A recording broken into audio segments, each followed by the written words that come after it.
Good morning, good afternoon, and good evening, dear participants of the webinar. I hope that you can hear me well. It's 3 p.m. Manila time or Beijing time, and we start our webinar. Firstly, let me introduce some of the logistics arrangements for the webinar, which is run in Zoom. Currently, you can see slides being flashed in Russian language and in English language with the instructions for usage of channels. You can use the channel of your preference. The PowerPoint presentations, which we prepared, will be in only one modality. Each PowerPoint presentation will have both English and Russian text. That's the limitation of the Zoom system. We will have 2 hours. We have 2 hours for the webinar today. Firstly, I will say a few words just to introduce the team of the consultants and the purpose of the study. Then we will have 3 presentations, and we will have questions and answers session.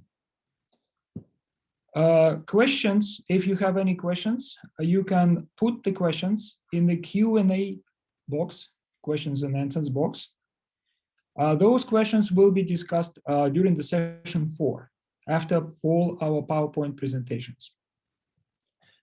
We will, for this event, there will be no stoppages to discuss some of the questions. We assume that people who joined this webinar, they're all professionals, all know definitions and basic principles of logistics and ports and shipping. So any questions of the kinds of to clarify some of the definitions, we will not be able to answer. The chat box, which is available for you, is for the communication with our technical team. If you have any issues with your sound or picture or whatever, you can use the chat box to communicate to us any of the problems. So let me start with introduction of this specific scoping study. The scoping study has been prepared by the team of the ADB consultants. Our consultants started this work back in 2019. Unfortunately, we could not progress as it was planned due to the COVID pandemic. But whatever was possible was done in winter and spring of 2020. So a lot of data was collected, and the team will explain what they did and how they did it. Our team, basically the scoping study, the purpose of the scoping study, the idea was coming from the Transport Sector Coordination Committee meeting, where we presented our new CAREC Transport Strategy 2030. The question from the participants was, do we have ports and shipping in the strategy? Because we have 5 pillars. The response was that we have cross-border transport and logistics, where multimodal transportation, maritime transportation are also included, but we did not have much preliminary research done to substantiate our specific activities in the area. Now with this scoping study, we have a lot of interesting material, and we have good ideas, and we have good understanding, and we will share this understanding with you. The team of our consultants, let me introduce firstly the core team for this assignment, because of course a lot of support was done by the CAREC Transport Secretariat, which is located in ADB. The consultants are experts in the field. We have, let me start firstly with our ports and shipping consultant, Adrian Summons, who is a long-term expert in the field of ports and shipping. He was the ports manager himself, and after that worked as a consultant for 3 decades. He holds an MBA, and currently he's doing his PhD in the field. Adrian Summons is from Sydney, and currently he's connected to us from Sydney. Another consultant in our team is based in Tashkent. His name is Davron Khajayev. He's a logistics institutional development consultant. Prior to this assignment, Davron worked in the Ministry of Foreign Economic Relations, Investment, Trade of Uzbekistan. And before that, he was a manager in a logistics company. Davron is a very experienced consultant. He knows how the government programs developed, and he actually helped the team to connect to the governments and decision-making bodies of Central Asian republics. Myself, my name is Oleg Samukin. I'm the senior transport specialist in the Asian Development Bank, and I'm also not a novice in the area of logistics, although I don't have much experience in ports. But prior to joining the Asian Development Bank, I had experience working in a multinational logistics company, DHL, mostly for the express logistics, multimodal logistics, air freight, and other areas. Ports and shipping, of course, was not my major subject, but at least I knew many things about this area. And finally, our team leader for this assignment is Ignacy Ragas Prat. Ignacy is from Barcelona. He was a city planner in charge of setting up logistics dry ports in Barcelona and generally making decisions for the city development in terms of increasing its logistics capabilities. And he worked in 30 different countries of pretty much everywhere in the world for the urban development projects, logistics parks projects. So he was our team leader, and without further ado, I would invite him to start his presentation and explain the purpose of the study and major findings. Ignacy, over to you. Thank you very much. Okay, thank you, Oleg. I'm trying to share my presentation, but I think I need authorization from the administrator. Pilar?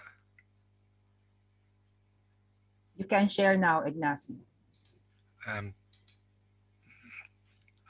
Apparently not. Apparently not yet. Okay. Yes. No.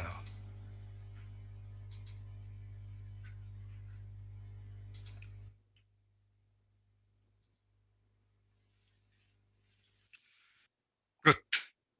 So, good morning. Still for those participants in Georgia and Azerbaijan. Good afternoon for all the rest of the participants east of the Caspian Sea. And thanks for joining this ports and logistics webinar in CAREC countries. My presentation will summarize the scope and main conclusions of our research. And later, Adrian and Davron will focus specifically on ports and shipping and in planning and policies. So our mission was to examine ports and multimodal corridors that serve as conduits for landlocked countries to trade overseas. Also to examine how government plans and projects in ports and logistics have tried to address gaps, weaknesses, also what could be improved in planning and policies in these fields, and also how CAREC program could support member countries in their response to ports and logistics challenges. To address these issues, as Oleg has already explained, we started in October last year, 2019. We made a wide literature review. We made also a wide review of plans and projects in all CAREC countries. And we also managed to do 2 field trips to Azerbaijan, Georgia, Kazakhstan, Pakistan, and Uzbekistan. Unfortunately, the COVID pandemic prevented us from attending the Transport Sector Coordination Committee in Istanbul.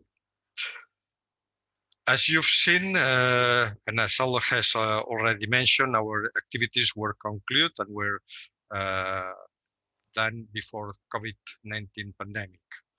Our perception is that our main conclusions will remain valid after the pandemic.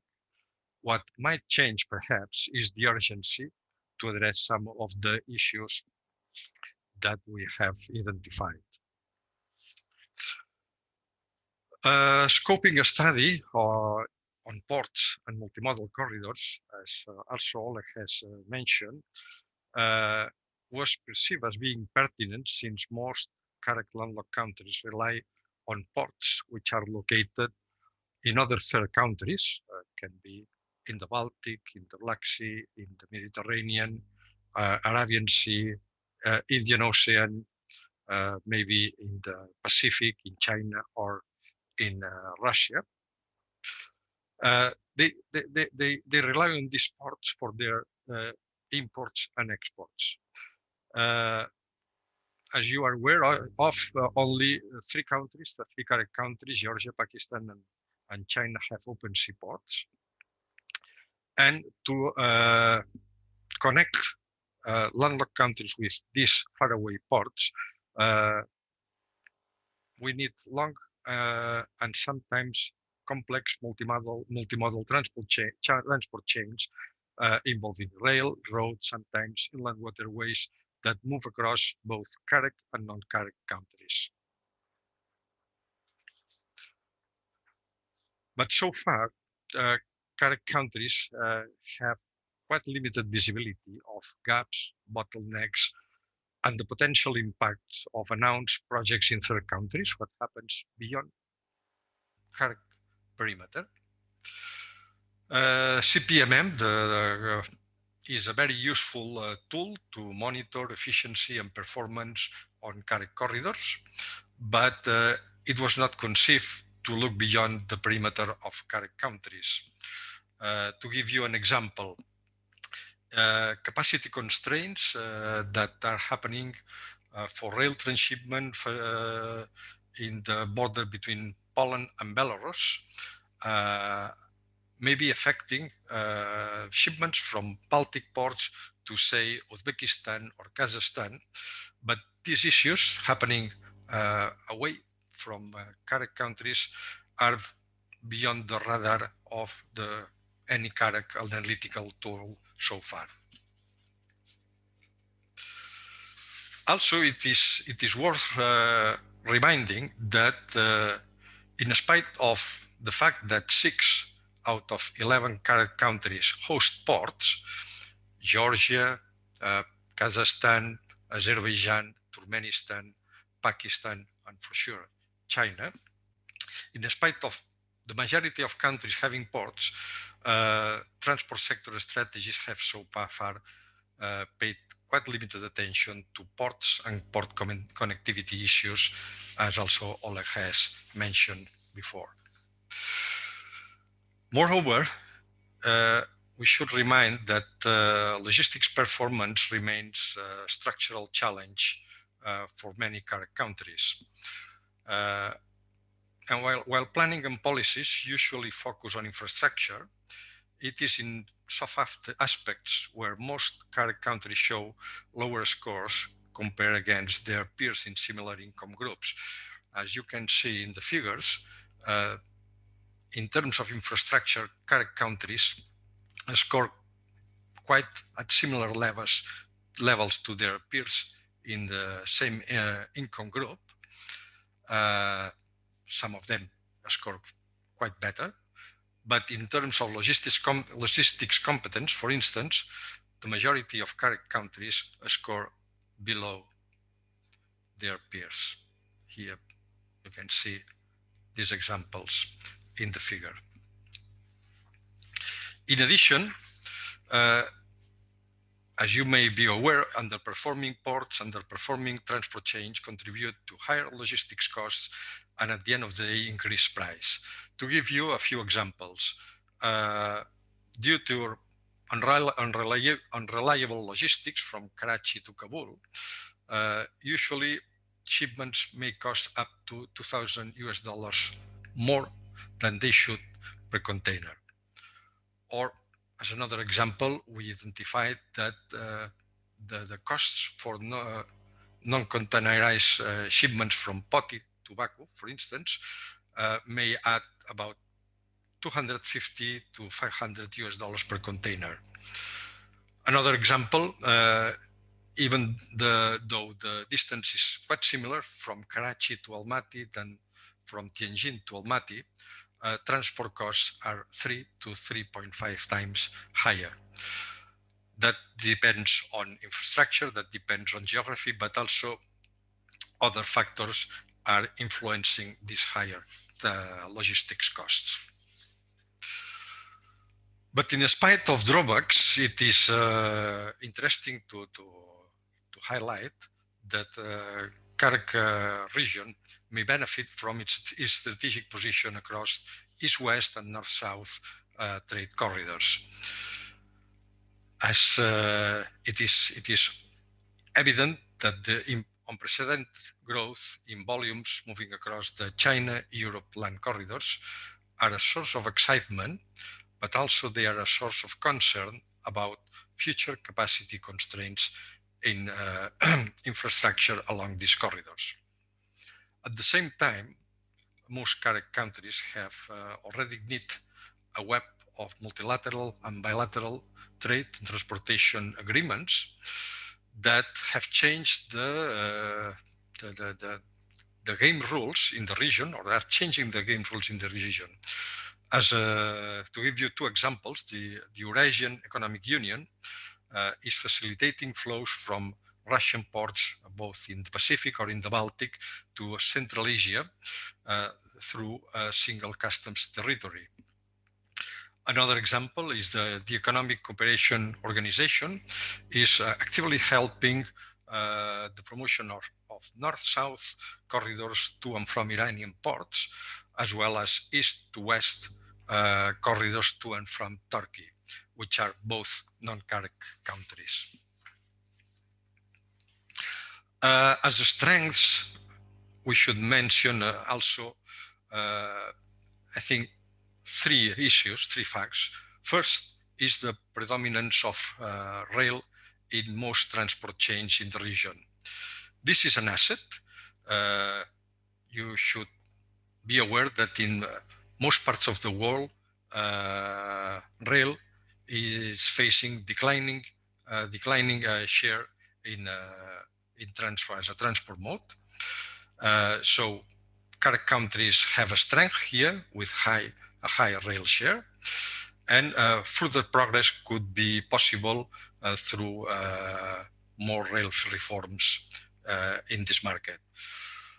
Also, it is also worth mentioning that most CAREC countries are already TIR signatories, as well as the neighbors are, that offers the facility to seamless road transportation across most of Eurasia.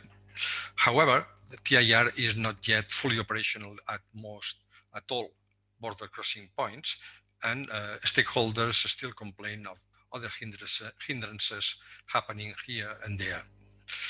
And when we look at border crossings, we have to admit that improvements have been made, but still not enough.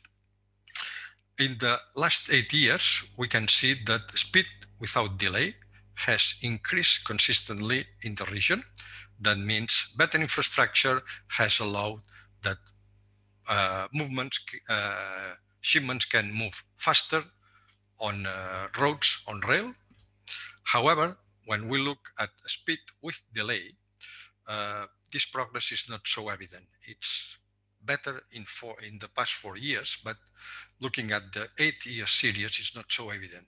That means that all the time we have won moving faster on infrastructure, it's time we lose when we reach a border crossing point. In rail, for instance, we've seen new facilities that allow the technical transshipment from different gauges. For instance, in China, Kazakhstan, it can be done in 2 to 4 hours, so quite quick, quite efficient. But when we look at CPMM, we find that still moving across borders, the same border, can take 20, 40, or maybe even 60 hours. That means that in spite of infrastructure being improved, still some hindrances, some issues are taking time to move across borders. In terms of port challenges, we have identified a few issues, institutional and governance issues, legacy, infrastructure and operational practice, some port city issues, some gaps and bottlenecks in port accessibility, sometimes mismatch between capacity and demand. I'm not going to go into detail here, since my colleague Adrian will give you more detailed insight on these issues in his presentation. Regarding multimodal corridors, we have assessed all the 6 multimodal corridors linking CAREC countries to the Baltic, to the Mediterranean, the Black Sea, to the Arabian Sea, Indian Ocean, and Pacific, both in Russia, in China, and in Russia. We have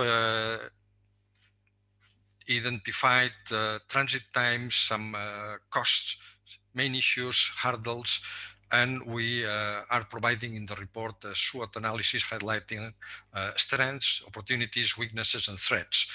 I encourage you to have a look at the report, and you will see what are the main issues that are happening in the most strategic corridors for overseas trade in your countries. Unfortunately, this exercise is limited by the scoping nature of this report, and because more detailed analysis would require analyzing data on trade and transport flows, both in CAREC and in non-CAREC countries that presently are not available in any public repository of data. So we consider that to have a better understanding of these corridors, further analysis is still required. Regarding plans and projects, we have assessed about 230 plans and projects in ports and logistics that have been presented at CAREC Transport Sector Committees from 2014 to 2019. The combined budget of these projects is about $44.2 million US, so quite a large amount of money. This amount of money represents a substantial share of GDPs in some countries, as you can see in the figures here. In some countries, it's quite a lot. In others, it's not so relevant, but still, it's important. It is interesting to see that only 4% of this amount has been devoted to logistics projects. I mean, logistics centers, border crossing points, or other logistics facilities. 8% to ports, 38% to rail, and 51% to road projects. Unfortunately, the degree of implementation we have seen in most port and logistics projects is quite low. In this exercise of assessing ports and plans and projects in ports and logistics, we have identified some issues, also from discussions from with national stakeholders and with other development partners. Some of them, you can see them in the slide. Protection of internal market, still driving transport policies, insufficient coordination among countries, even neighboring countries, planning policies reflecting the interest of incumbents, sometimes inconsistency, hesitancy in the application of PPPs, user pay mechanisms. These and other issues will be further discussed by my colleague Davron in his own presentation. These identified issues reflect poor practices, sometimes poor practices in the planning process, often leading to supply side driven projects with mismatch between capacity and demand, or sometimes projects that are not well aligned with the needs and operations of actors that are involved in real life transport and supply chains in the region. This may be,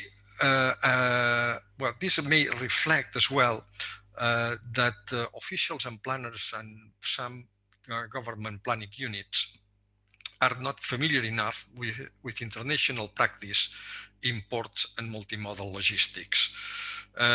Sometimes we perceive that the inputs they receive from consultancies, from operators, etc., may be biased or sometimes maybe self-interested.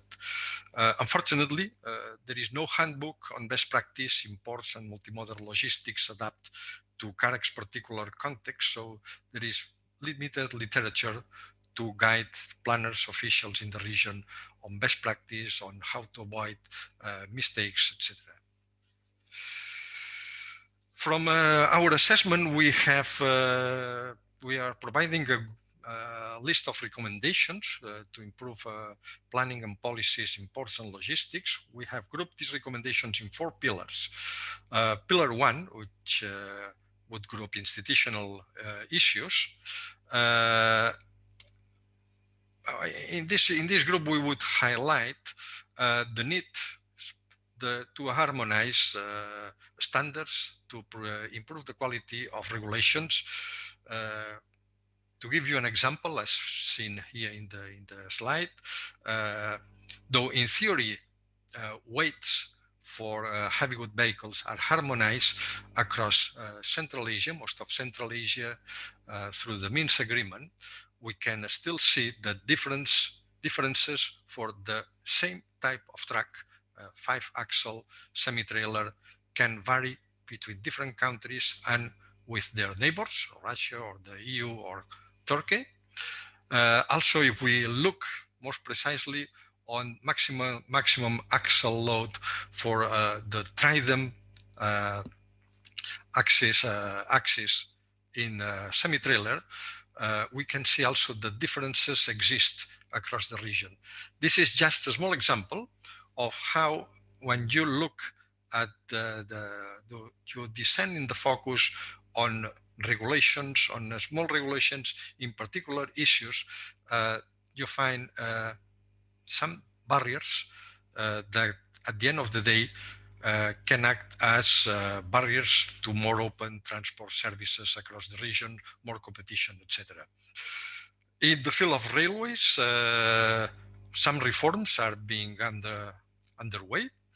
However, we feel that to streamline reforms to more efficient, leaner, and more customer-oriented undertakings would be necessary. We are not devoting too much time on railways in this study because there is a railways working group in CAREC, so there is a specific specialist working in this field, but we thought that we should also give some ideas on this issue as well. In second pillar, infrastructure, I would like to highlight the convenience to align ports and logistics projects to the needs of companies, to the needs of real companies working in these fields and to international standards. This is our recommendation for ports, a recommendation for rail terminals, a recommendation for logistics centers, etc. We've seen that a significant part of infrastructure in CAREC countries still reflect legacy designs, legacy operational practice that are not enabling efficient and greener logistics operations. Also, we think that insufficient visibility of what cargoes move across the regions and beyond, from where to where, using which routes, using which transport modes, with which hubs. This absence of visibility hampered the possibility that planners in the region can adequately plan for the future and understand exactly what is happening and what should be addressed in a more informed manner. Third pillar, operations. For us, we think it should focus. The focus should be on the promotion of efficient intermodal solutions, container-based intermodal solutions in particular, involving rail, road, and also sometimes waterways. Though containerized rail transport is well developed on flows to and from China, it is much less developed along other corridors from the Baltic, from the Black Sea, from the Mediterranean, and from the Arabian Seas and the Indian Ocean. Another issue we found is that lack of reliability and predictability of shipments. It happens a little bit anywhere, but this issue is more acute in particular corridors, especially where ports, shipping, and rail schedules need to be synchronized, for instance, across the Caspian Sea. And finally, ports and logistics systems in CAREC need to catch up with their peers in other regions in the fields of digitalization and environment protection and more efficient use of energy. And last but not least, CAREC countries should encourage the development and consolidation of business and professional ecosystems. Something is still is already appearing in some of these countries. I mean, there are some national logistics organization appearing in, for instance, in Kazakhstan, also in other countries, in Uzbekistan as well. Logistics organizations that group private sector stakeholders familiar with international best practice, with that are active in international exchanges. We also think that this business ecosystem should be allowed to operate in a level playing field for all players, both incumbents and new entrants, private and public sector. This is not still really happening everywhere in the region. And also we think that government should pay attention to training systems so that they produce professionals with the required capabilities and skills in logistics. So I'm finishing here. This has been a succinct summary of our research. You can download the full report from CAREC website. You can find the link here. I think you can already also find the link to download the reports from the chat. 2 additional volumes not posted yet. One with detailing for the information about most relevant ports and shipping routes, and another one with more detailed analysis on plans and projects will be posted on CAREC website in short. So I give the floor to my colleague Adrian, who will provide more insights on ports and shipping. And well, thanks for your attention.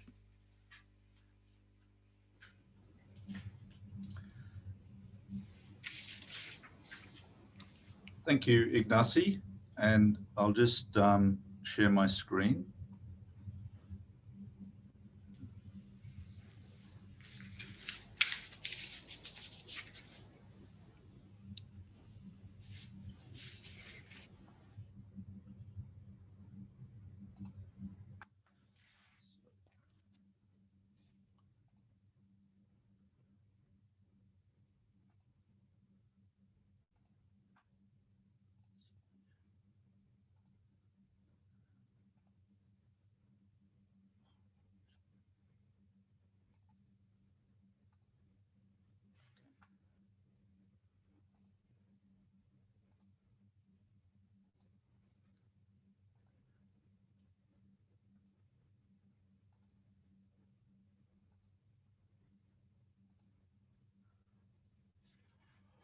Okay.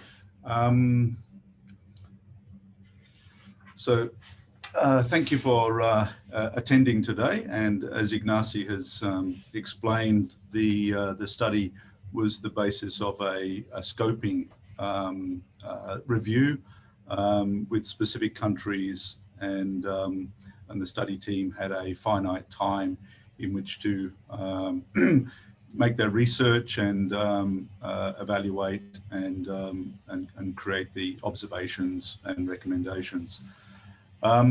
The priority focus was towards a study to identify gaps and challenges and the opportunities in the port operations and the development plans at ports, key operational activities, infrastructure, institutional bottlenecks along the CAREC corridors. Similar to what my colleague Ignacy has introduced, the core fundamentals of the CAREC corridors was undertaken, and in the time that we had to allocate to the scoping study, our focus was strongly towards the port activities and infrastructure and operational processes at the ports directly at the CAREC countries. So we focus strongly on the ports within the Caspian Sea, Black Sea and Arabian Sea. I thought it was important just to touch on some of the methodology, as sometimes the audience is wondering where the information is coming from. We used technology to capture a lot of our data, which was, we collaborated also with the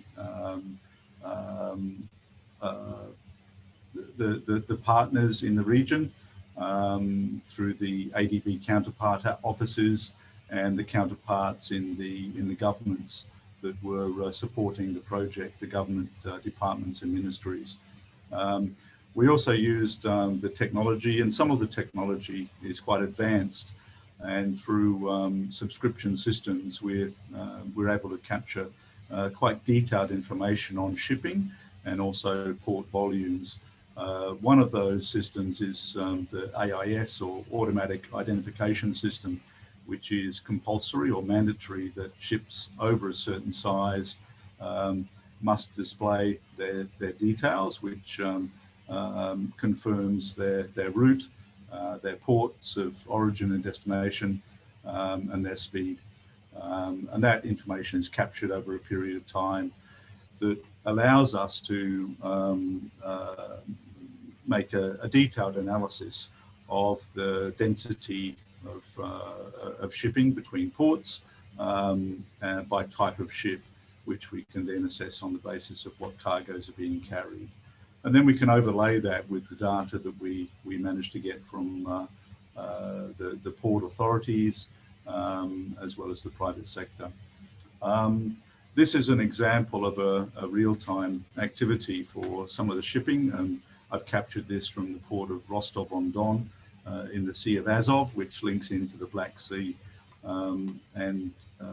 If you can see, this is a real-time that was tracked. So this is shipping that was tracked on the 27th of January.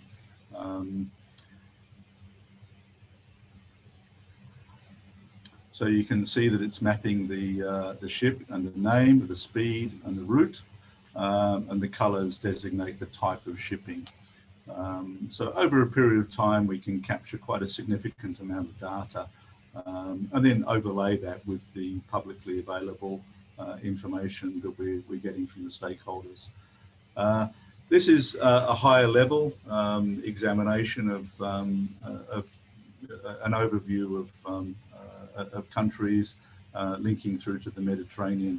So, and from that we can get a density across the regions and the countries, and then we can drill deeper. And we can drill deeper even into the specifics of particular ports.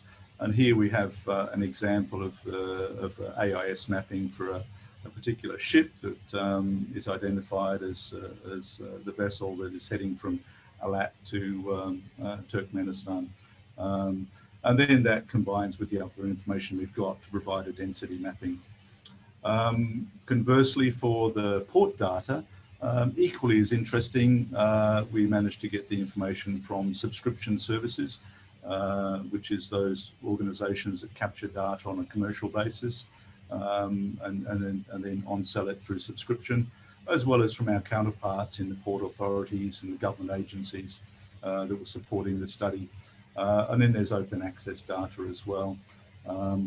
Some of it, interestingly, was contradictory in some places. So we went to some great effort to try to define the exact data to include in our report.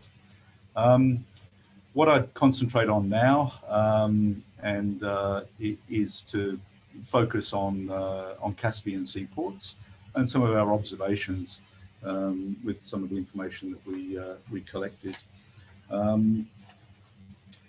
So an important condition of Caspian Sea Ports is there is a limitation on the vessel sizes, which is imposed due to the depth of water and a limitation on the size of vessels that can operate in the ports.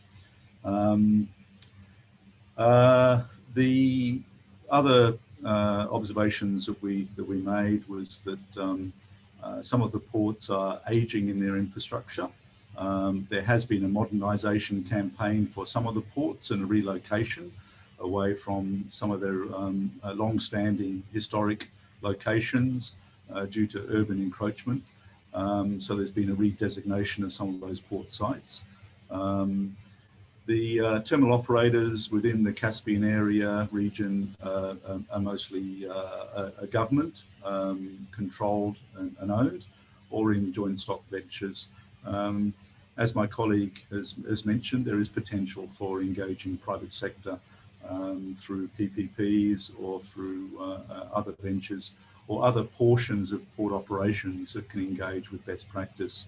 And what we also noticed was the schedule for vessels, in particular rail ferry vessels, was quite flexible, and it seemed to be linked to the scaling and arrival of the rail network.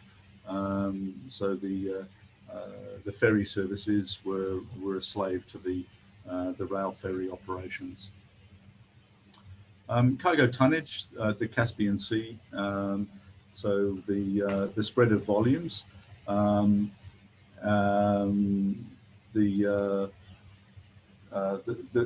volume sort of sharing is weighted heavily in the favour of the two east-west countries across the Caspian. Azerbaijan and Turkmenistan had a strong share of the volume of cargoes. This is in a tonnage perspective. In 2019, there is a dominance of port networks, and we've identified that within the study. And there's an emergence of some other ports, particularly the bulk oil traffic. The distribution of bulk oil traffic does change from year to year, which was identified, which is included in these numbers. In the shipping connectivity, as mentioned before, there's a concentration of capacity in ro-ro vessels and rail ferry vessels, and their design is for single purpose, which has changed little over the historic sort of focus of that type of operation. Again, there's a potential to improve the schedule reliability of the shipping. At the moment, it seems to the shipping schedules seem to operate around the capacity of the rail operations. Again, the maximum size of vessels is limited by design to the overall draft of the ports and channels, there's potential for diversity of vessel ownership and operations, as majority of the operations are still mandated under joint stock or government control. Pipeline installations have replaced quite a lot of tanker operations, and again there's a swing between port and pipeline. There's also an opportunity to change some of the traditional management practices, and dry bulker ships are used extensively for grains and dry bulk materials, which we did see that there was a changing focus between some of the port concentrations and some new infrastructure for some dry bulk cargoes, particularly grain cargoes. Switching to the Black Sea ports, this is in contrast to the Caspian. There is a lot of modernization of the Black Sea ports, a lot of high volume and high intensity operations with high productivity. And that's mostly brought about through private sector involvement in terminal operations, both bulk and container terminals. The Black Sea also has a limitation on vessel size due to the Bosphorus Channel, and a limitation on the size of vessels that can access the straits. So there is a lot of advantages for vessel operations with high productivity in the Black Sea due to the competitive tensions that exist. And one could say that there's probably an oversupply of capacity in container terminals and a high degree of competitive operations there, which benefit the industry and downstream benefit the users of shipping. Cargo tonnage heavily weighted in one country's location, as you can see, and then there's a fair spread. I think in the context of this, and in the report, we split out and we identify different types of cargo, but this is a composite of all tonnages, so dry bulk and containers. But what we can see is that there is an emerging dominance of some container ports that are attracting a greater share of transshipping cargoes. And for the CAREC region, the CAREC countries, this is quite important to map and understand. And in the context of what my colleague Ignacy mentioned as well, there was some items of interest that we discovered, which the evaluation of some of the costs per unit, of container, and where you would imagine that logic would dictate that sea carriage would take dominance due to the high cost of some of the links between some of the seaports. An overland solution was a selection. The observations for the shipping connectivity, there's a high concentration of scheduled feeder ships, which link in mostly through the ports in the Bosphorus and the Marmara ports in Turkey. So very large container ships of 15,000, 18,000 TEU, call it the major terminals there, and then link in with smaller feeder ships of the 8,000-9,000 TEU that operate throughout the Black Sea. There's a lot of interport traffic, there's a lot of consortium shipping operations and space sharing on ships. and there could, we did identify an oversupply of shipping in some sectors, and pipelines similarly to the Caspian have replaced some of the shipping, some of the tanker ship operations. Ro-ro ferries is also a strong feature in Black Sea shipping, and mostly steered towards containerized and truck trailer operations, as opposed to the rail ferry operations in the Caspian. Opportunities are to increase the dry bulk volume cargoes and link those with bulk storage facilities on shore. We thought we'd add in another, time permitting, that we'd add in another sector, another area location, which is the Arabian Sea and Gulf ports, and the massive volume of containerized traffic and transshipment traffic through Arabian and Gulf ports, with the traditional focus for the CAREC region through Pakistan, which feeds directly into Afghanistan, and then associated CAREC countries through the northern and western regions.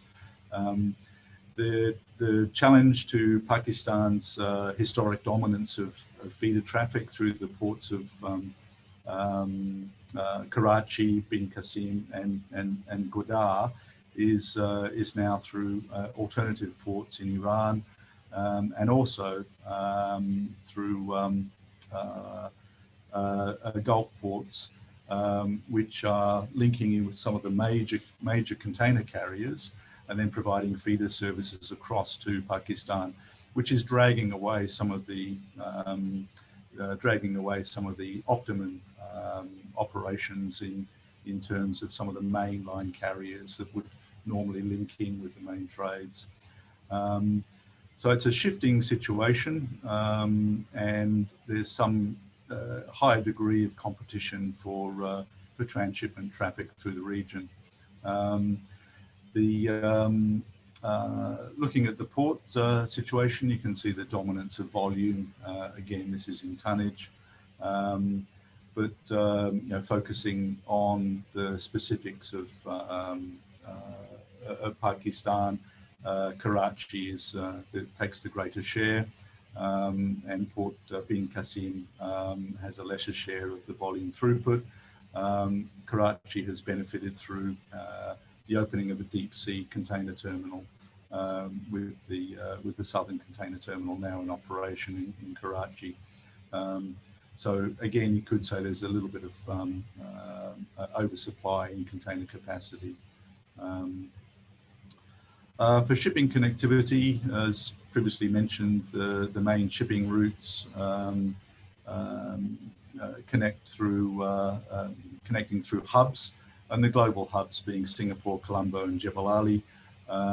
So Pakistan is a secondary consideration to those global hubs, and the transshipment connections that it receives decisions which are downstream from some of those greater capacity ports, and the decisions that the global shipping lines make. We also made a review of some of the Indian ports, and we looked at Nhava Sheva and Kandla port, and we looked at their connectivity, which is increasing in volume to the port of Chabahar, and that was that sort of analysis which is included in our full report. So closing observations in the trade routes that we identified. The key observations were that the region is and has been and will be reliant upon their access to seaports. So those in the Black Sea, CAREC countries bordering the Black Sea and the Caspian Sea, and those reliant upon overland connections to those ports, as well as to the main ports with linking through third and fourth party countries, through the Gulf ports, Arabian Sea, Mediterranean ports, the Baltic, and the Pacific ports, Pacific North ports in China, Korea. The construction, new port construction and planned construction in ports and outside of the region gives mind that there's the aspiration for the CAREC region to develop more of its transshipment opportunity. The capacity of CAREC maritime transport links related to the Black Sea and the Caspian Sea have several challenges and opportunities, which we'll look at now. I guess it's important that we should consider that the traditional routes can't offer total solutions, there's varied locations relative to the desire for CAREC countries to maintain their connectivity through the seaports, and some of these factors emphasise the importance of the international ports and the corridors that are located in third-party countries. Mindful of the time that we have, we'll move to some of the strengths and weaknesses. Again, just repeating the fact that this is a scoping study, so we couldn't delve into some of the all of the issues in as much detail as we would have liked, but some of the key strengths are that there's been a defined regional hub port concentration for transshipments, so those are reasonably well defined, and the capacities are good, in some cases oversupply. There's new and existing port infrastructure and capacity, and there's planned increases in capacity, and also relocation of ports, which also means that the new port construction has provided improved facilities and improved services. Competitive transit times are observed through the CAREC region with ports, and that's comes with the caveat that some of the operational activities of some of the shipping is linked to the timetables of rail freight.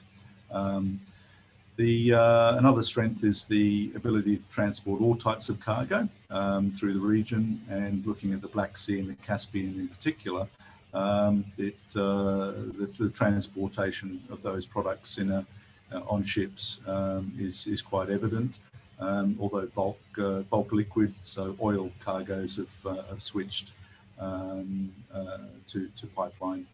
Another strength is the cluster of maritime skills and activities, and the management that we met have a reasonably high level of experience and knowledge, and you could say that the CAREC countries that provide those services in the maritime sense have got a strong history of maritime activity, and they have a cluster of knowledge and also training institutions to provide ongoing labour resources. Some of the weaknesses that came out of the scoping study was that the consistency of some of the maritime services seems to ebb and flow a little bit.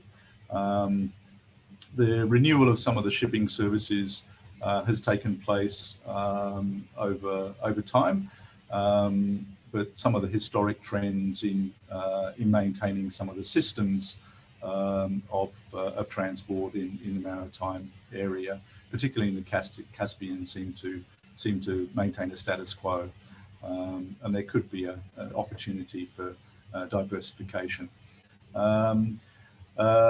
Difference in rail gauge, and Ignacy touched on this, it increases the transit time, so the shipping links sometimes have to take into account point-to-point considerations as to where they fit into the overall intermodal connectivity, and sometimes they will not be competitive because of that.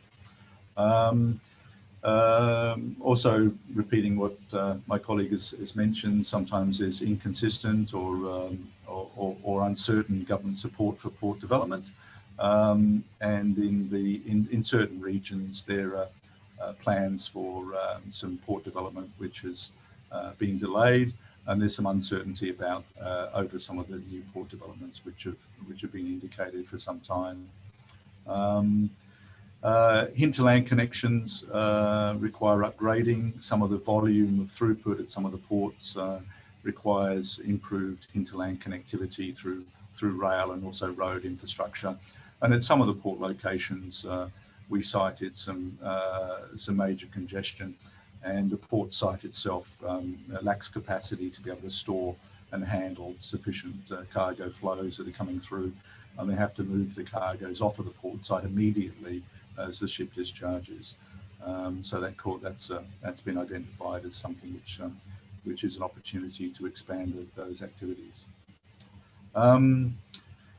So the closing remarks on the opportunities is that the hub port concept could be expanded to look at new opportunities, which perhaps could link in with some of the new port concepts that are being planned. The productivity increases would strengthen the overall market offering, and some of that's linked in with some of the regularity of the shipping, and perhaps trying to introduce some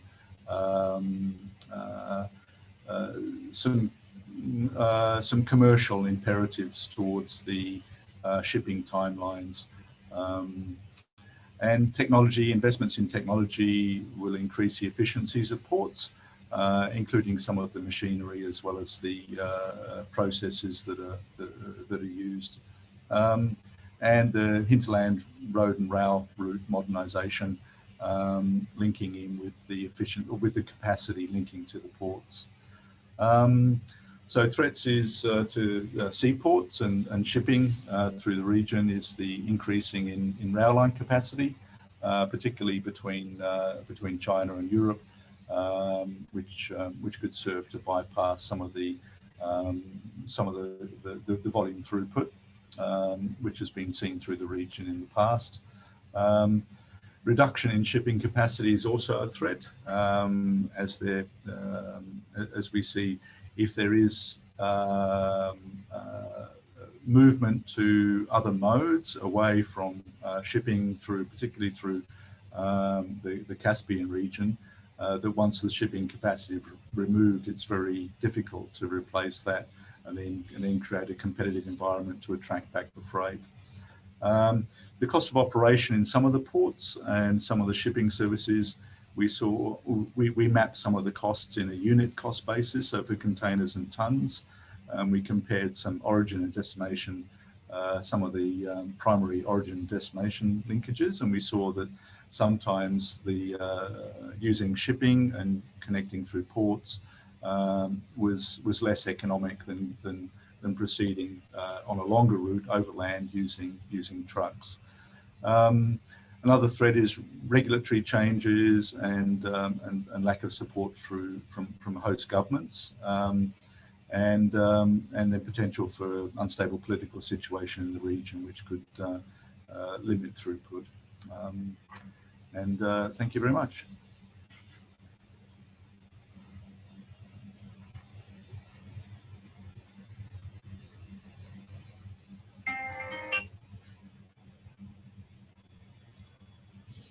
And pass back to my team leader, Ignacy. Now we should give the floor to Davran, who will provide a focus on plans and policies in the region. Please, Davran.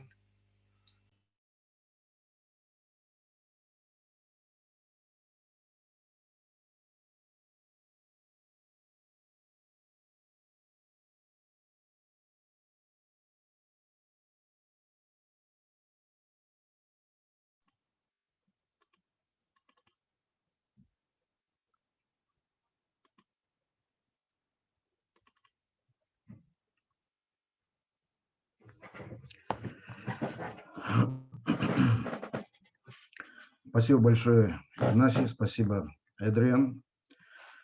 Уважаемые дамы и господа, дорогие мои коллеги, ну, транспорт – это очень большая и интересная вещь, и им можно заниматься на протяжении долгого времени. И вот посмотрите результат моей подготовки к сегодняшней презентации. У меня получился целый доклад, и я старался сделать выжимки, но, в общем-то, хочется поделиться самым интересным, самым важным. Да простят меня переводчики, темп немножко будет более активный, поэтому давайте приступим. Прежде всего, я хотел бы сделать два небольших отступления. Проведение данного исследования стало возможным благодаря инициативе стран-участниц программы ЦАРЕС и финансовой поддержки АБР.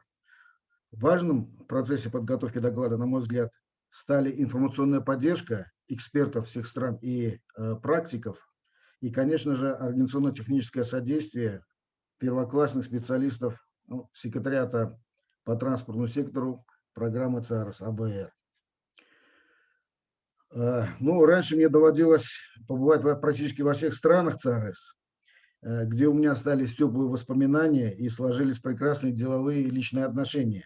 И поэтому при подготовке нашего исследования я старался максимально отразить все позитивные стороны рассматриваемых вопросов и аккуратно, можно сказать, вот через сердце описывать отдельные сложные ситуации, сдерживающие двустороннее или региональное сотрудничество. Практически все страны-участницы программы ЦАРЕС занимают важное геостратегическое положение на евразийском пространстве и являются ключевым звеном развития многих политических и торгово-экономических отношений в регионе. Новая система экономических отношений на постсоветском пространстве дала мощный импульс развитию внутреннего транспортно-коммуникационного комплекса стран ЦАРЕС и интеграции в международную транспортную систему. Сегодня правительства стран понимают первоочередную необходимость формирования собственного транспортно-логистического комплекса и скорейшей его интеграции в международную транспортно-коммуникационную систему. Достижение таким образом транспортной независимости позволяет странам осуществлять эффективные внешнеторговые и внутренние перевозки грузов, а также привлекать дополнительные объемы транзита к перевозке по своей территории. С учетом своего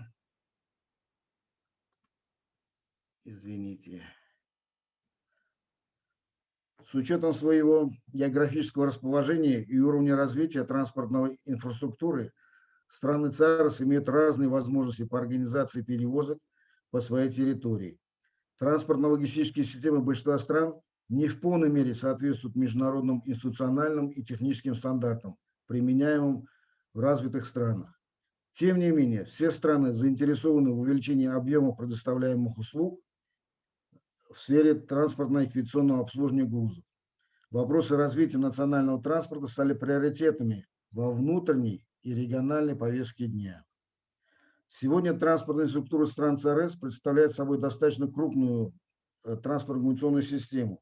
Достаточно сказать, что общая протяженность железнодорожных коммуникаций стран ЦАРЕС составляет более 53 тысяч километров, без учета железнодорожной системы Китая.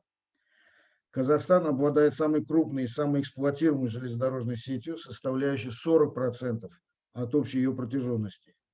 Далее следует Пакистан 22%, Узбекистан 13% и Туркменистан практически 10%. Общая протяженность автомобильных дорог стран ЦАРЕС без участия автотранспортной системы Китая составляет более 815 тысяч километров.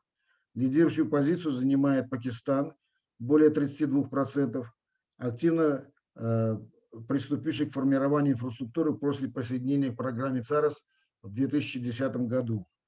Далее следует Узбекистан 22,5%, Казахстан 15,8%, Азербайджан 7,3%, имеющие более разветвленные и интегрированные с соседними странами автодорожные сети. Я приготовил информацию по коридорам. Ну, можно кратко сказать, что помимо взаимодействия в странах, помимо имеющихся 6 коридоров ЦАРЭС, страны ЦАРЭС, они активно сотрудничают в рамках 9 других коридоров. Ну, как вы знаете, это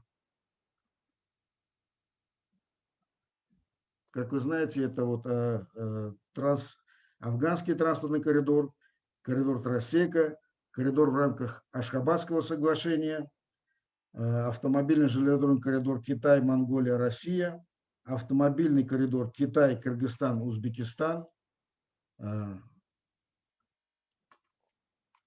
северные и западные маршруты коридора Север-Юг, коридор Ляпис-Лазурь, Транскаспийский международный транспортный маршрут и коридор Западная Европа, Западный Китай. Кроме этого, в рамках региональной транспортно-коммуникационной сети развитие получили 3 пилотных проекта по формированию экономических коридоров, являющихся приоритетом для программы ЦАРЭС. Целью данных проектов является оказание содействия странам в экономическом развитии отдельных территорий и отраслей экономики посредством развития транспортной инфраструктуры. Создание региональных экономических зон между крупными производственно-экономическими, торговыми или социально значимыми населенными пунктами априори повлечет за собой развитие и интеграцию прилегающих к ним менее значимых городов и сельских образований. Сегодня к таким коридорам относятся, как вы знаете, Алматы-Бишкек, Шымкент-Ташкент-Худжанд и китайско-пакистанский экономический коридор. Вместе с тем, в регионе ЦАРЭС вынашиваются планы формирования новых транспортных коридоров. Буквально в начале февраля текущего года в Ташкенте были достигнуты трехсторонние узбекско-афгано-пакистанские договоренности о строительстве железной дороги Мазари-Шариф-Кабул-Пешавар протяженностью более 600 километров. На реализацию проекта может уйти до 5 лет. Для этого планируется привлечь около 4,8 миллиарда долларов кредитных средств.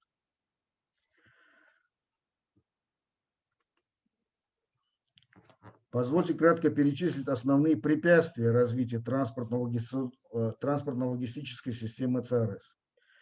Страны находятся на разных стадиях финансово-экономического развития, что ключевым образом сказывается на приоритетах формирования и реализации инвестиционных проектов. Так, одни страны могут самостоятельно финансировать свои инфраструктурные проекты и участвовать в развитии региональных транспортных сетей, то другие страны вынуждены обращаться для этого к внешним заимствованиям. В первые годы становления новообразованных стран ограниченность финансирования инфраструктурных проектов существенно сдерживала формирование долгосрочных государственных программ и планов развития транспортной инфраструктуры. Усилия правительств преимущественно были направлены на поддержание в рабочем состоянии отдельных инфраструктурных объектов и приобретение актуальной техники и оборудования. Финансирование проектов осуществлялось за счет внутренних ресурсов, а также в рамках двусторонних соглашений со странами-партнерами и международными финансовыми институтами. Недостаток в инвестициях, а также такие неблагоприятные факторы, как неразвитость собственной транспортной инфраструктуры, географические и природно-климатические особенности местности, неосвоенные месторождения полезных ископаемых и прочие факторы определяют выбор несложных и капиталоемких проектов. Так, например, Кыргызстан и Таджикистан концентрируют свои усилия на реализации проектов преимущественно в сфере автодорожного строительства. Страны, обладающие подтвержденными природными ресурсами и разведанной инфраструктурой, имеют больше возможностей и гарантий для инвестиционной деятельности. Они самостоятельно формируют долгосрочные программы развития и инвестиционные проекты. При этом источники финансирования могут определяться уже в более поздние сроки подготовки проекта. К примеру, Азербайджан, Казахстан, некоторые другие страны могут самостоятельно осуществлять финансирование проектов, используя собственные ресурсы, государственный бюджет, государственные резервные фонды, частные банки и компании, транспортные операторы. Каждая страна ЦРС самостоятельно определяет приоритеты развития своего транспортно-логистического комплекса, а также направления и средства реализации поставленных целей. В государственных программах ставятся задачи, направленные на реализацию, прежде всего, собственных субъективных интересов, которые определяются необходимостью развития отдельных секторов экономики, получения коммерческой выгоды от реализации проекта и улучшения своего международного имиджа. В расчет также принимаются мотивации и интересы внешних инвесторов, которые оказывают финансовую и техническую поддержку проекта.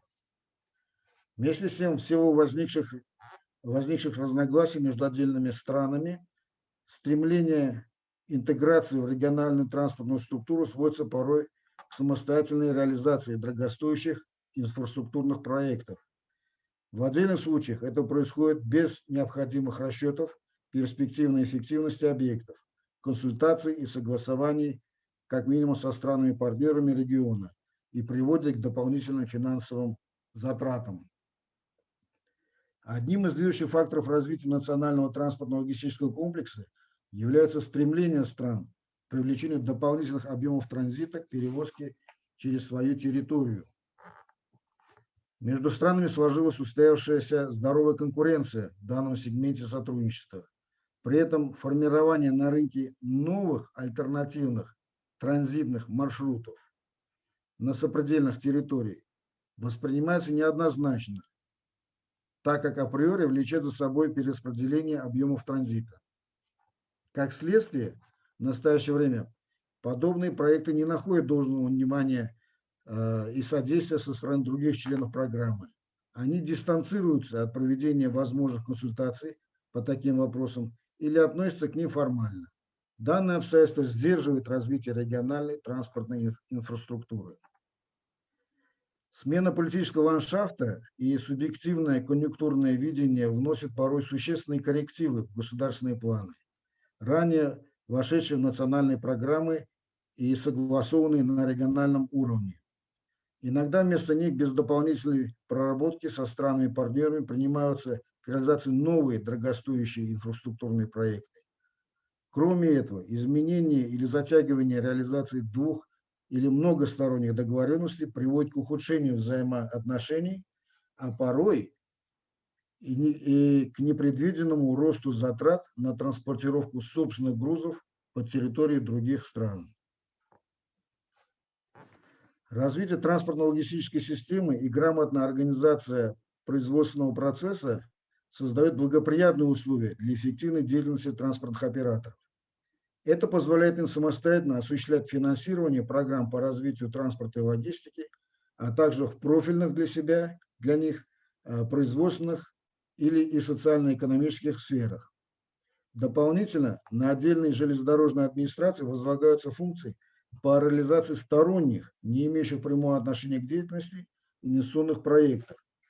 Как следствие, суммарные объемы выплат по кредитам превышают финансирование возможностей организации. В целях решения вопросов железнодорожной администрации могут увеличить ставки провозов внешторговых и транзитных грузов по своей территории, а также не информировать о имеющихся понижающих коэффициентах и других скидках к тарифам на провоз отдельных видов грузов.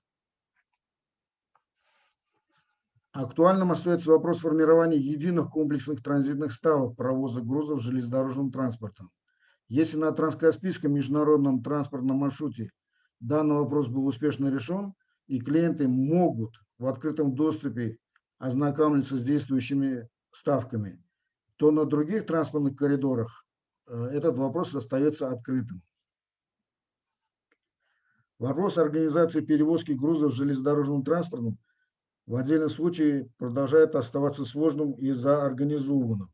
Решение вопросов оформления плана перевозок, заказа вагонов, таможенной документации, выделения и подачи технически исправных вагонов, погрузки, отправки обусловлено низким уровнем сервиса, наличием пресловутого человеческого фактора и необходимости участия грузоотправителя в данном процессе. Монополизация функций и отсутствие полноправной здоровой конкуренции в сфере оказания услуг по организации перевозок является сдерживающим фактором развития транспортной инфраструктуры. Расширение деятельности независимых частных вагонных операторов, располагающих собственным парком подвижного состава, во многом позволяет избежать возникших сложностей. Схожая ситуация возникает и при организации транзитных перевозок через географические и организационно обусловленные узкие инфраструктурные места международных транспортных коридоров. К ним можно отнести крупные узловые железнодорожные станции, автомобильные пограничные переходы, перевалочные комплексы, морские порты, таможенно-консигнационные склады. Монопольное администрирование производственных процессов в условиях доминирования спроса над предложением может привести к увеличению уровня ставок обработки грузов и нарушению очередности их обслуживания.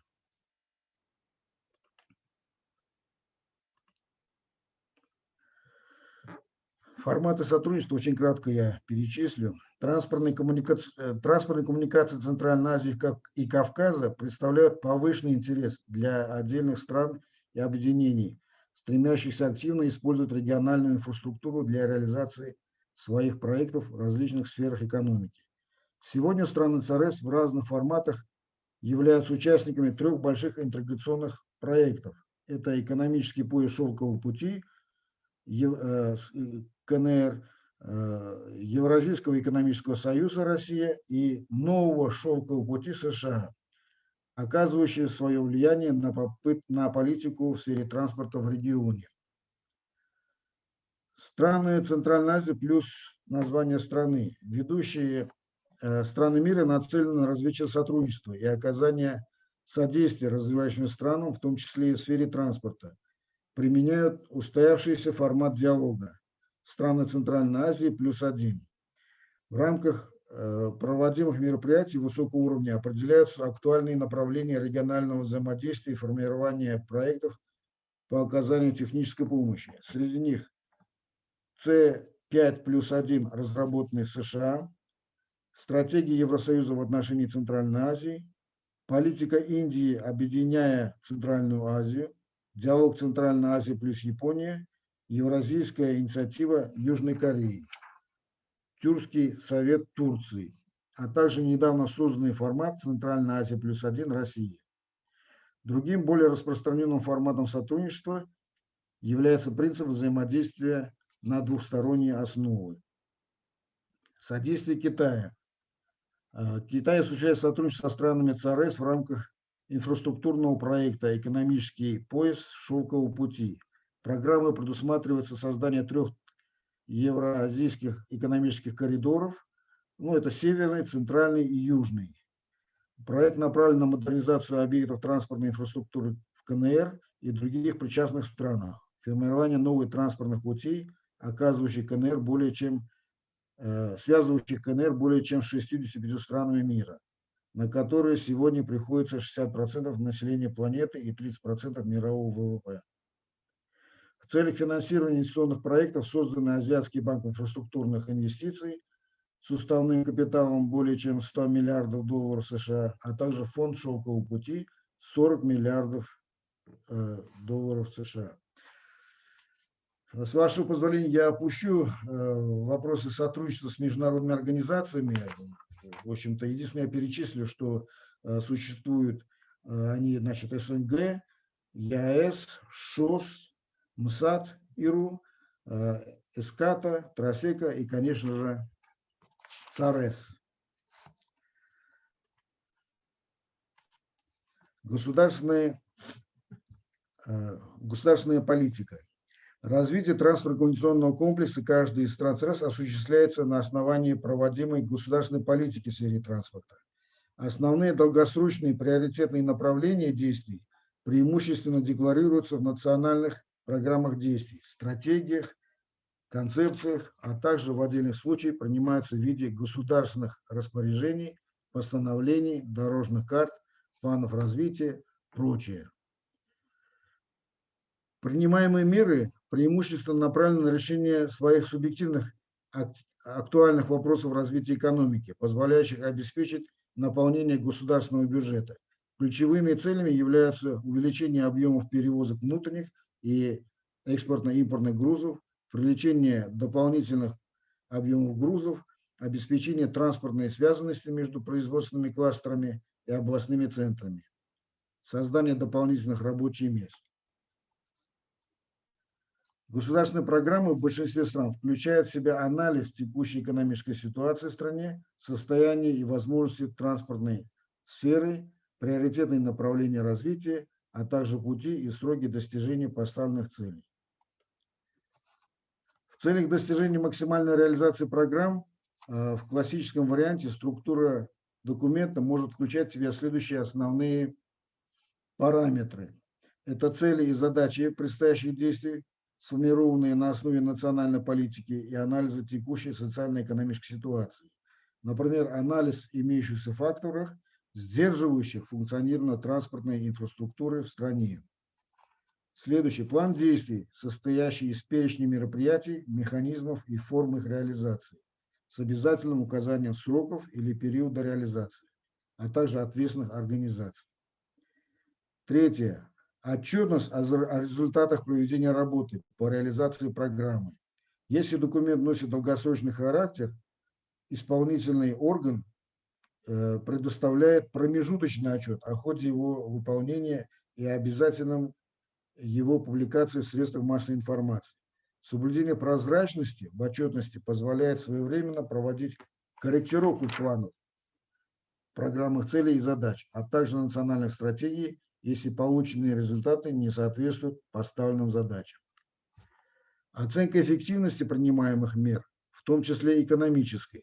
Подобный анализ является важным итоговым показателем для самой страны, партнеров по развитию, осуществляющих финансирование проектов, а также стран-участниц ЦАРЭС. Наличие внутреннего механизма получения обратной связи, в том числе контроля оценки эффективности деятельности и взаимодействия, позволяет определить дальнейшие шаги по развитию внутренней и региональной системы транспортной коммуникации.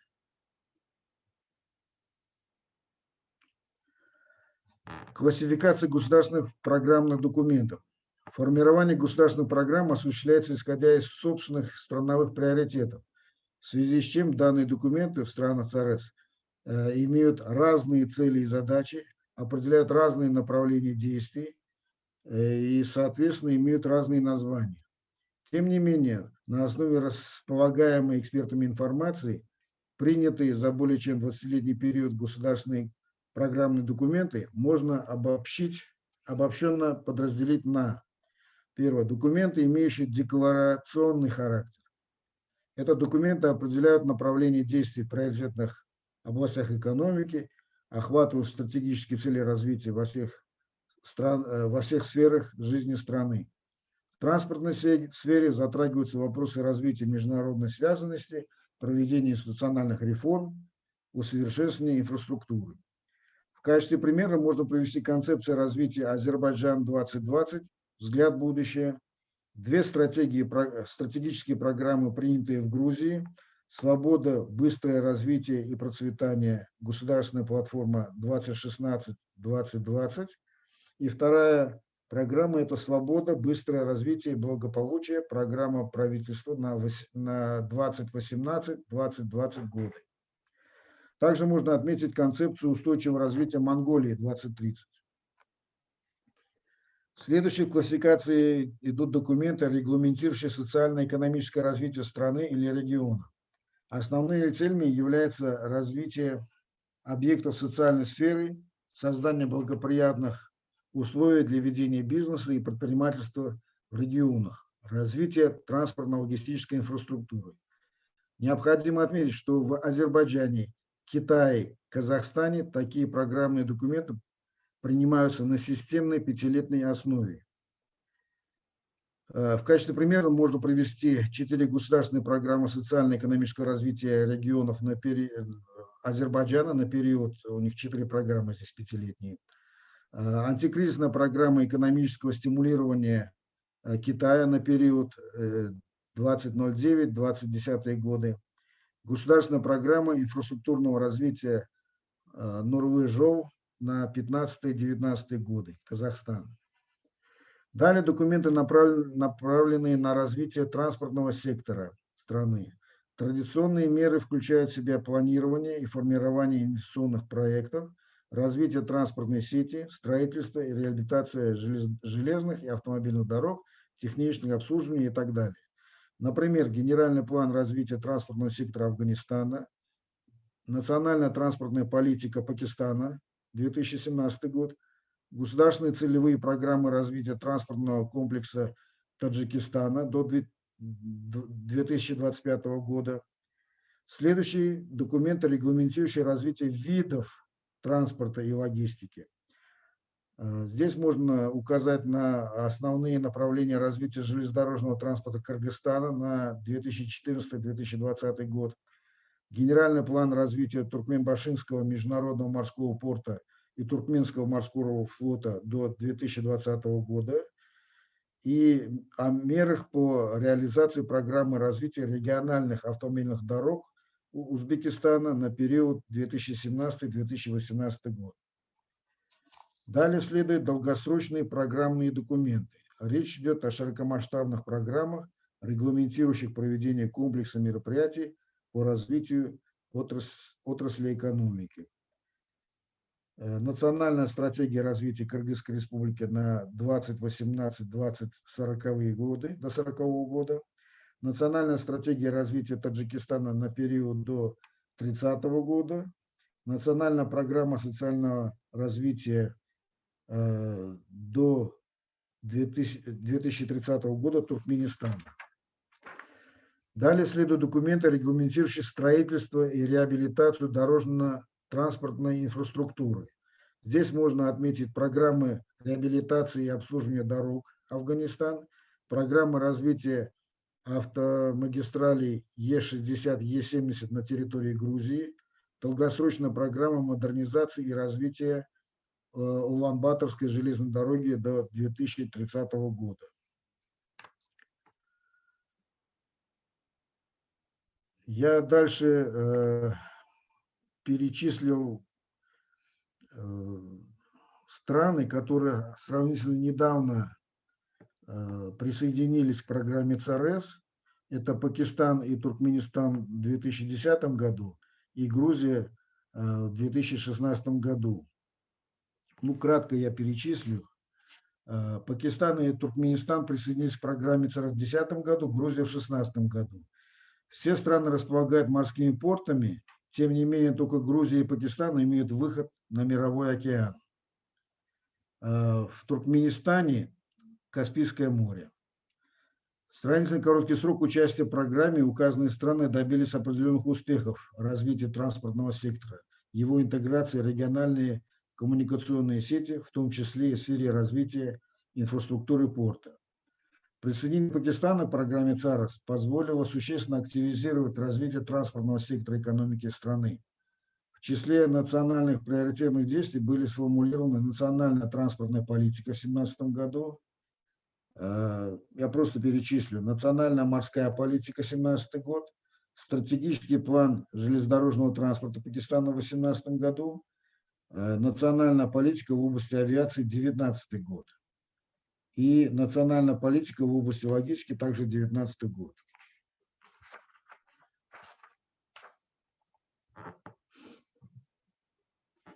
Перейдем к Туркменистану. Согласно национальной программе социального и экономического развития на 2011-2030 годы, Туркменистан определен как трансконтинентальный экономический мост взаимодействия европейской, азиатско-тихоокеанской и южноазиатской экономических систем. Программа устанавливается привлечение инвестиций в транспортно-логистическую инфраструктуру, эффективная реализация возможностей железных дорог север-юг и Туркменистан-Афганистан, обеспечение своевременным оборудованием и техникой все виды транспорта, осуществление строительства и реконструкции железнодорожных станций и воздушной гавани. В стране введены в эксплуатацию железнодорожные и автодорожные мосты через реку Амударья, международный морской порт в Туркменбаши, железнодорожная ветка Сирах-Тургунди, международные аэропорты в Ашхабаде и Туркменабаде. Расширение парка новых пассажирских и грузовых судов, строительство высокоскоростных... Davran, sorry to interrupt you. We are a little bit late. Could you go to conclusions? Because we are about 10-15 minutes late. Sorry. Да, у меня есть выводы. Хорошо. Выводы и рекомендации. Цикличность принятия документов. Сложилась продуктивная практика, когда основополагающие программные документы принимаются на системной периодической основе. В ряде стран практикуется пятилетний период принятия новых программных документов.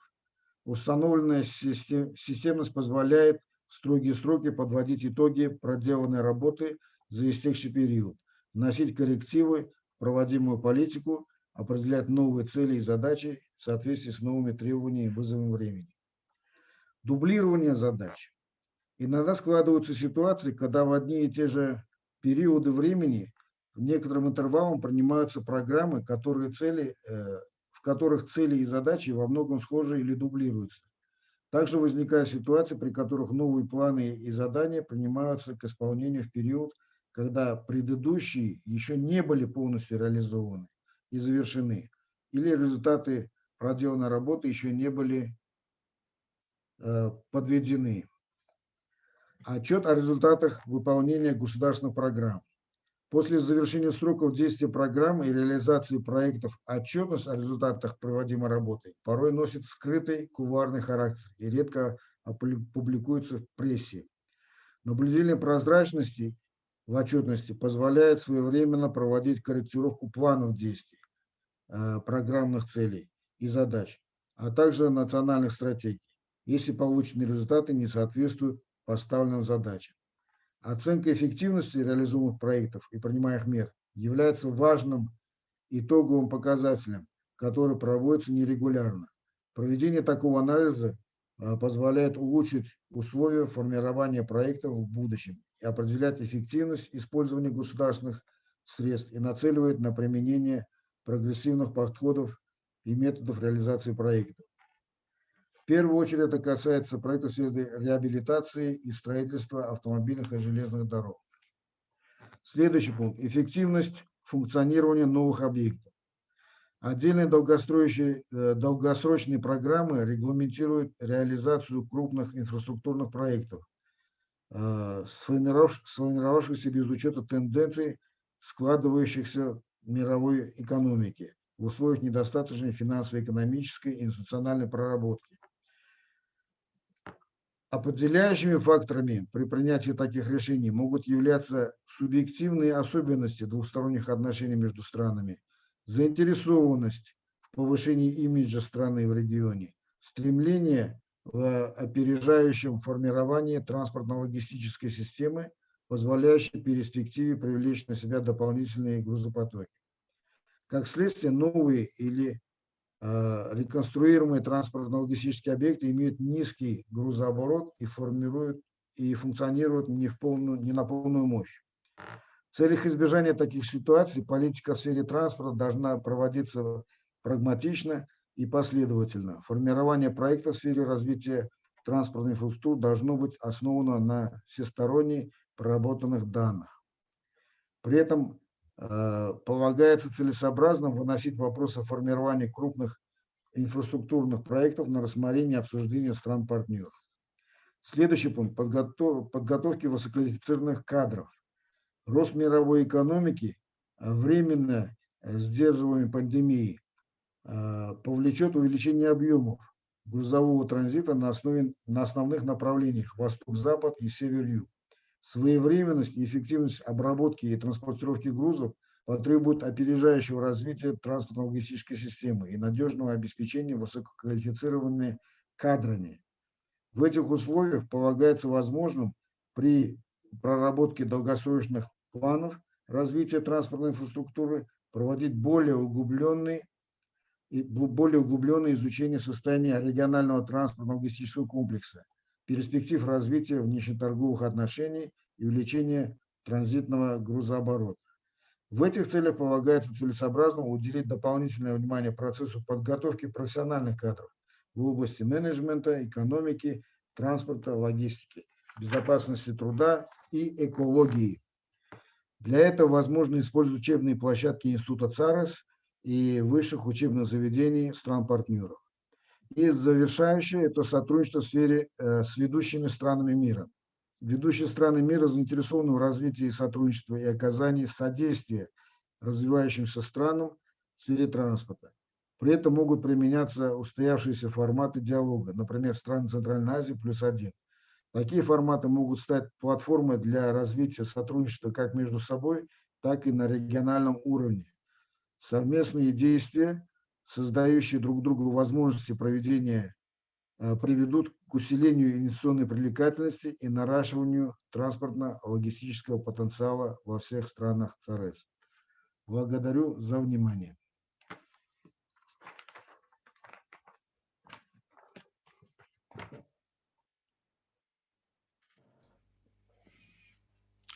Okay, thank you, Davron.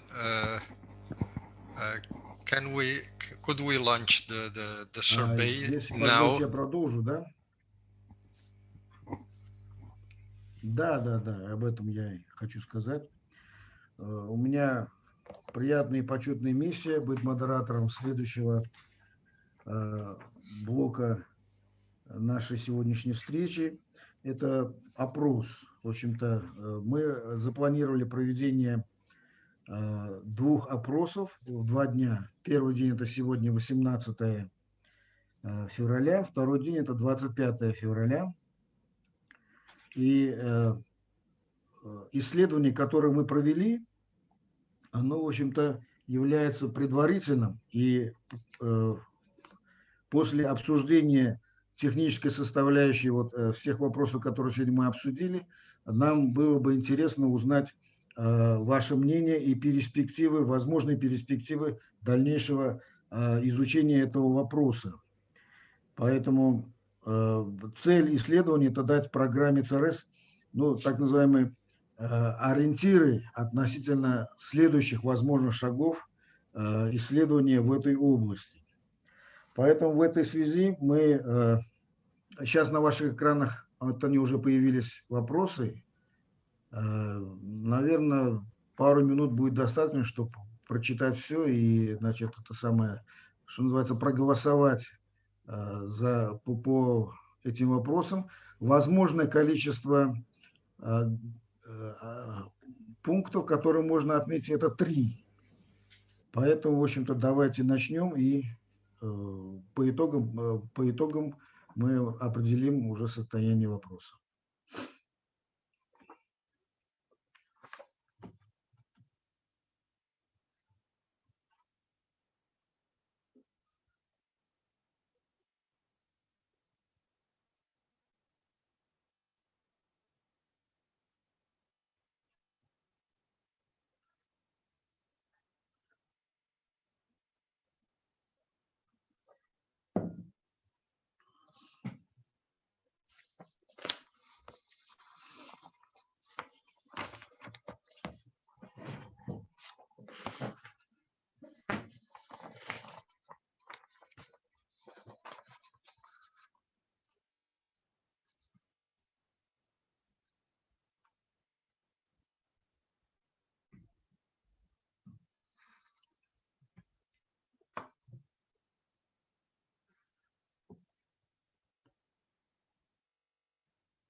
Да, вот уже появились результаты.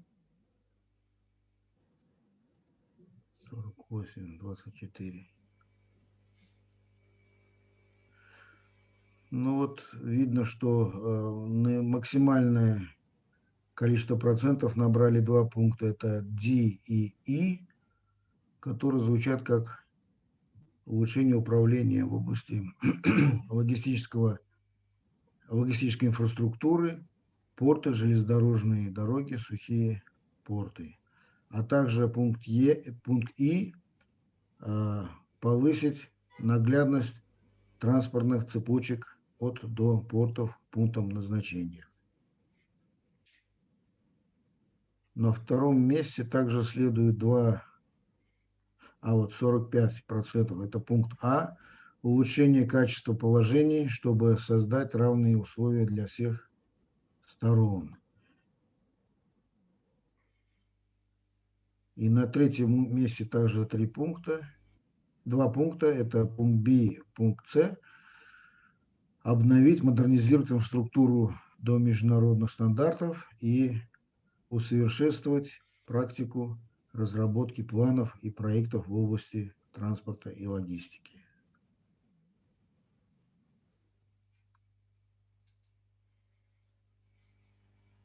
Все, наверное, можно переходить уже ко второму, да, вопросу.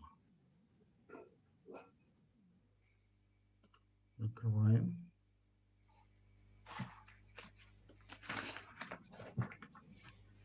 Вот, пожалуйста, второй вопрос. Также, пожалуйста, 2 минуты. Можно спокойно рассмотреть и сделать выбор.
Так, выбор сделан, и здесь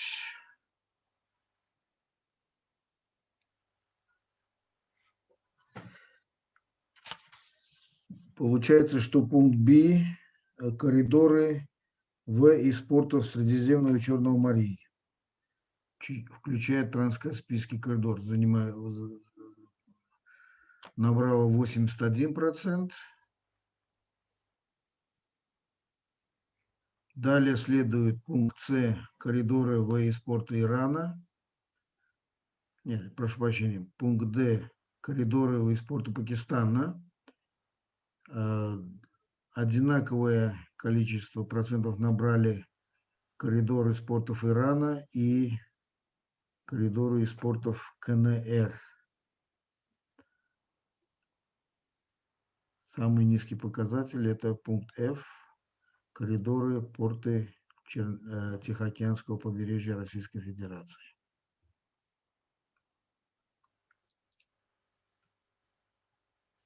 Все, спасибо за опрос.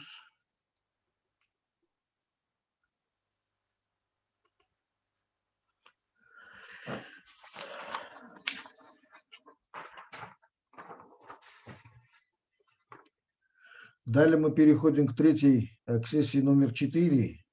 Это вопросы и ответы.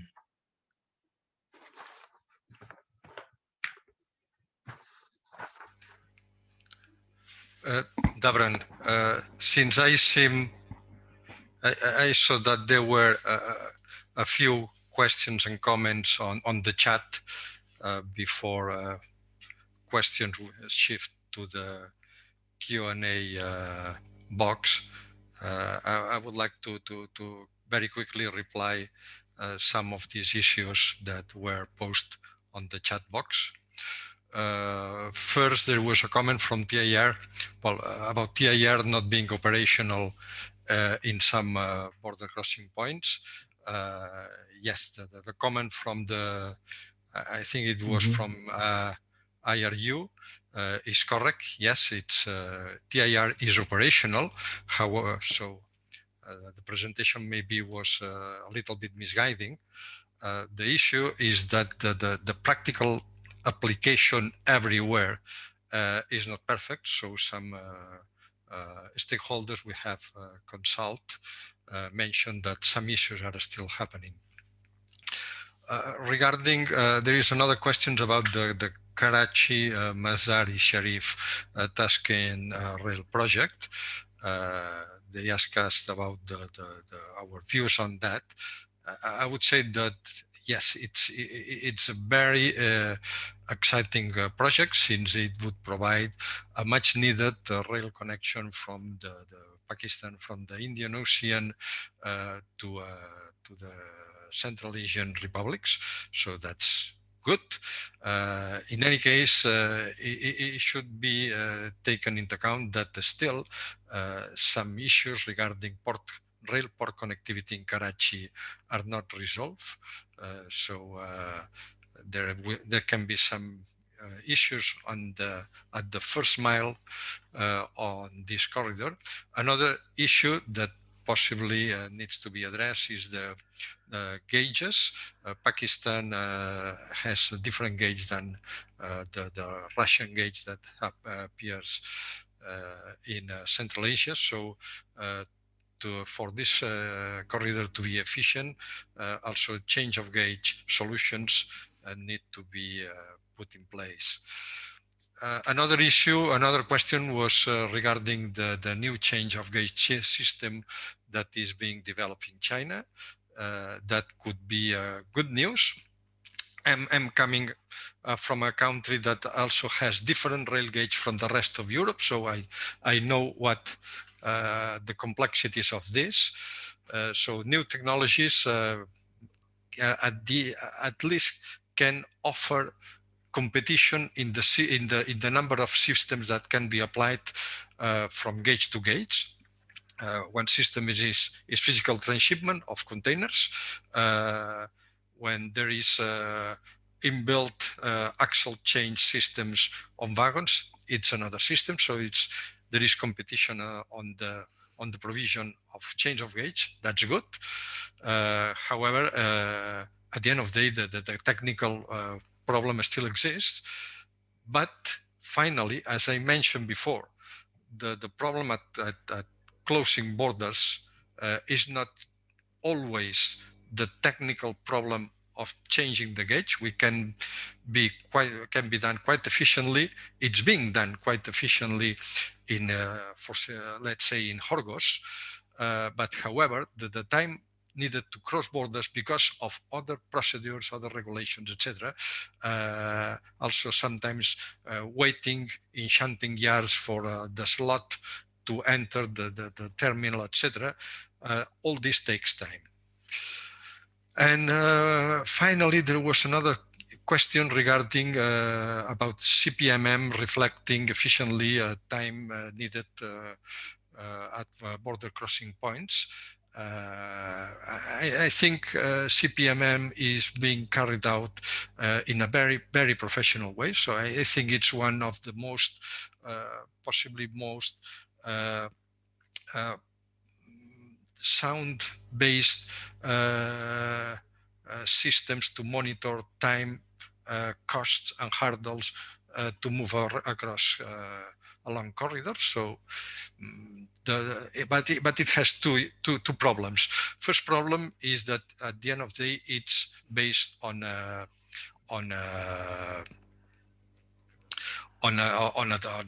survey on a limited number of TIR carnets that are used. So for corridors where traffic is less, they have less traffic, the number of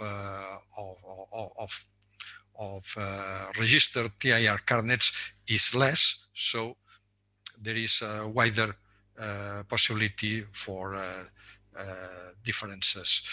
But the main problem that I wanted to highlight in my presentation is that CPMM is not conceived to monitor the full transport chains from ports to destination. That's the main issue. So CPMM doesn't reflect anything happening beyond the perimeter of CAREC countries. So I think these were some initial questions. So I'm passing the floor to Davran, that will act as moderator for the rest of the questions. Thank you.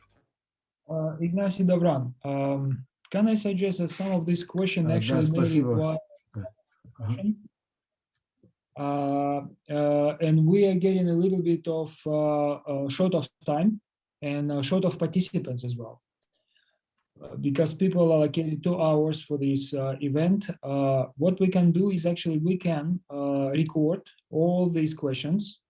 Anyway, recordings of this overall webinar will be available on the website, but we will separately upload all the questions and we will discuss them in the second webinar, which will be mostly of the discussion type. Except maybe I see one question which I know for sure will be quickly responded by Adrian. This is the question I think about the Q&A, I guess. No, it was a question about Pakistani ports. Yes, actually, I can see that Adrian has already responded, but maybe he can speak out about his response. Yeah, thanks, Oleg. I was just typing an answer. The question was, I'll read the question.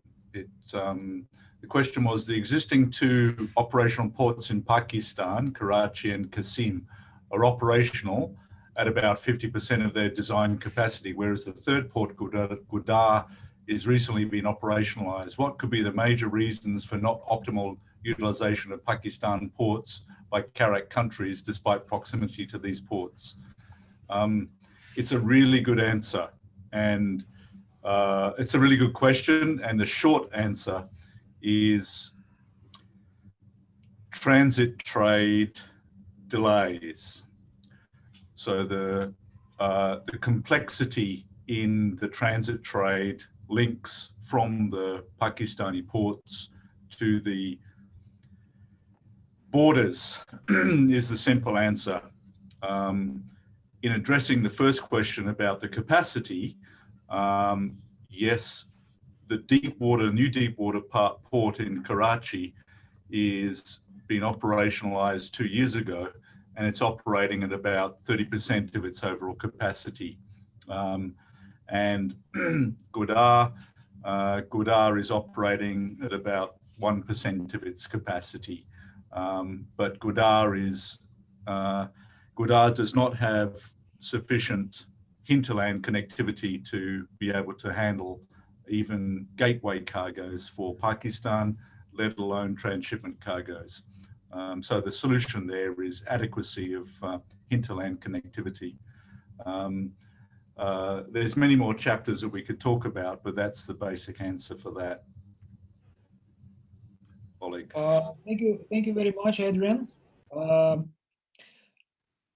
In this case, I suggest that we conclude our session. For the participants, for the benefits of the participants, if you scroll up in the chat box, you can see several messages from Marianne, she's from our team. She shared links to the CAREC website. So you can see the first link is to the PowerPoint presentations and the agenda, but if you scroll down further, you would see in her text message 2 links which lead to the study itself. We will try to put the second study because we have 3 reports in this study. The first one is the summary report. The second report, the second volume, better to say, the second volume talks more about the ports. So each port is examined in terms of its operational capacity, its features, what markets it serves, and how well it is connected to the hinterland. This report is not yet finalized in terms of the editing, but we will see if we can actually share the draft report for the perusal of the participants for the next seminar. So please look at those reports, and maybe you will have more questions. Don't hesitate to address those questions through the CAREC website. We have contacts there. You can send your inquiries to the panelists. So next week, at the same time, we will have the second session. The second session will be mostly about the recommendations, issues, recommendations, and questions and answers. We will dedicate a certain time. So it will be more the discussion type. Today, unfortunately, we had to rush through the PowerPoint presentations, hence some of the questions were not answered. But these questions will be recorded. We will keep those questions, and our consultants will examine those questions in detail so that we prepare more elaborate actions and discussions on those. So with this, I suggest that we conclude. The panelists will go back to their desks for further preparations to the next week discussion, while our esteemed participants from the member countries, CAREC member countries, all our development partners, of course, you have other responsibilities which are not less, but probably some people have more responsibilities nowadays in this difficult time. And many thanks for participating in this discussion. So we're looking for your participation in the next week. Have a good week, and see you in 7 days from now. Thank you. Bye-bye. Thank you. Thank you, Oleg. Thank you, participants. Thank you, Ignacy and Devran. Thank you.